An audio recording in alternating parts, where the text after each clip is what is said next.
अस्सलामु अलैकुम रहमतुल्लाहि व बरकातुहू। मेरे प्यारे दोस्तों बुजुर्गों, रसूल सल्लल्लाहु अलैहि वसल्लम বলেছেন, আল মুসলিমুনা কা জাসাদিল ওয়াহিদ, Muslims are like one body. সারা বিশ্বের মুসলমান এটা একটি দেহের মতো। যদি আপনার দেহের একটি অঙ্গ ক্ষত হয়, একটি অঙ্গে যদি আপনি ব্যথা অনুভব করেন, তাহলে এর কারণে আপনার সমস্ত শরীরই ব্যথা অনুভব করবে। ঠিক তদ্রূপভাবে বিশ্বের যেই প্রান্তে যেই মুসলমান নির্যাতন নিপীড়নের মধ্যে থাকবে, যেই মুসলমানই কষ্ট অনুভব করবে, তার কষ্টে তার ব্যথায় আমি মুসলমান হিসাবে আমার অন্তর ব্যথিত হবে, এটাই স্বাভাবিক।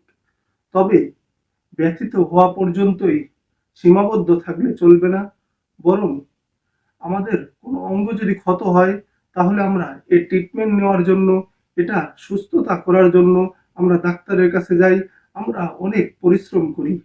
ঠিক তদ্রূপভাবে আমার অপর মুসলমান ভাই যখন সে কষ্ট অনুভব করবে, যখন সে জুলুম নির্যাতনের শিকার হবে, তখন আমি মুসলমান হিসাবেও আমার সর্বোচ্চ দিয়ে আমার সেই মুসলমান ভাইকে সহযোগিতা করা, এটাই আমার ইমানি দায়িত্ব। অতএব প্রিয় ভাইয়েরা আমার, আমরা সকলেই বিশ্বের যেই প্রান্তে যে মুসলমান ভাই রয়েছে, তাদের সহযোগিতায় আমরা এগিয়ে যাব এবং সর্বাত্মক চেষ্টা করব। তাকাব্বালাল্লাহু তাআলা। আসসালামু আলাইকুম ওয়া রাহমাতুল্লাহি ওয়া বারাকাতুহু।